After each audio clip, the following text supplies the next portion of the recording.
Our discrepant event named Anti-Gravity Bucket, starring Brittany and Brianna.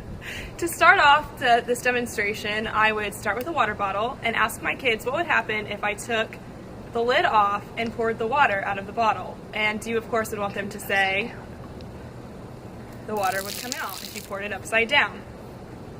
Fourth graders, we would want to say that gravity is what pulls the water out and brings it to the ground. This discrepant event is important because the centripetal force that's used to keep the water in the bucket is the same force that keeps you from falling out of a roller coaster when it goes upside down. Our discrepant event works best as a teacher demonstration Because working with kids and water can sometimes be messy.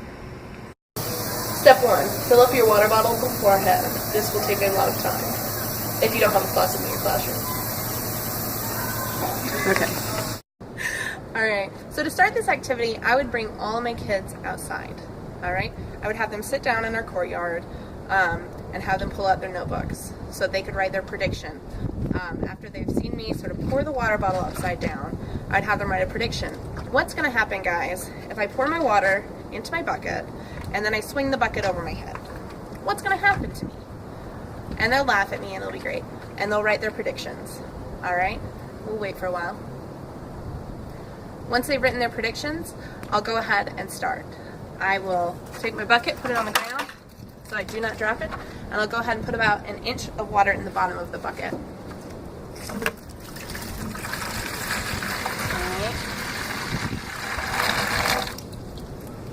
Once my water is in the bucket, and this is why you really want to take your time filling this up beforehand, because see, there's no more water left. Alright, I would either have kids come and stick their hands in the bucket so they know it's water, or stick my hand in it and flick it at them. Alright, so they really know that there's water in the bucket, that it's still wet. Swing it a little like this, they can hear it sloshing around. Alright, and then I would ask them, alright, are you ready? I'd psych them out a little bit. I would swing a little this way, and here we go. Oh! They would laugh, they would be amazed, they would awe, and I would ask them, what do you think happened? And they would sit and they would think, and I tell them to talk with your partner, what do you think happened?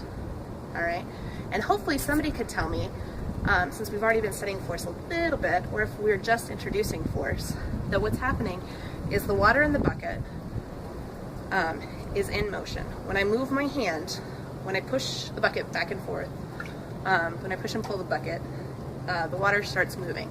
And when an object is in motion, that means that it was likely to stay in motion. Alright, our 4th grade standard talks about knowing what happens to an object in motion when another force affects it. So this is really, really great for 4th grade because we can talk about the fact that when I'm swinging it like this, since the water is staying sort of in a straight line as it's already moving, what ends up happening is I bring it over my head and the water pushes against the sides, it stays at the bottom, and when I bring it down, it stays in the bottom of the bucket. Alright?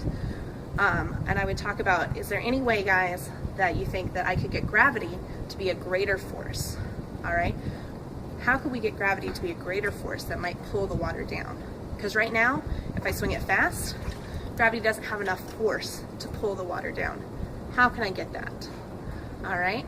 And I'd have them make another prediction, write it down in their journals. I would wait, and I would do this, because there's some of them that don't pay any attention. Alright? And so then, I would listen to their predictions. Hopefully some of them would say that I can modify the speed that I'm swinging the bucket, or I can change the speed that I'm swinging the bucket. If not, I can lead them there. We can do that. Alright? And then I personally would show them swinging the bucket slowly so that the water falls out. You don't have to do that. You know, my shoes are going to get a little wet.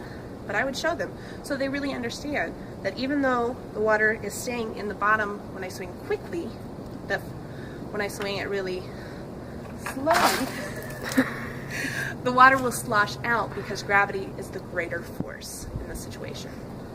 Alright?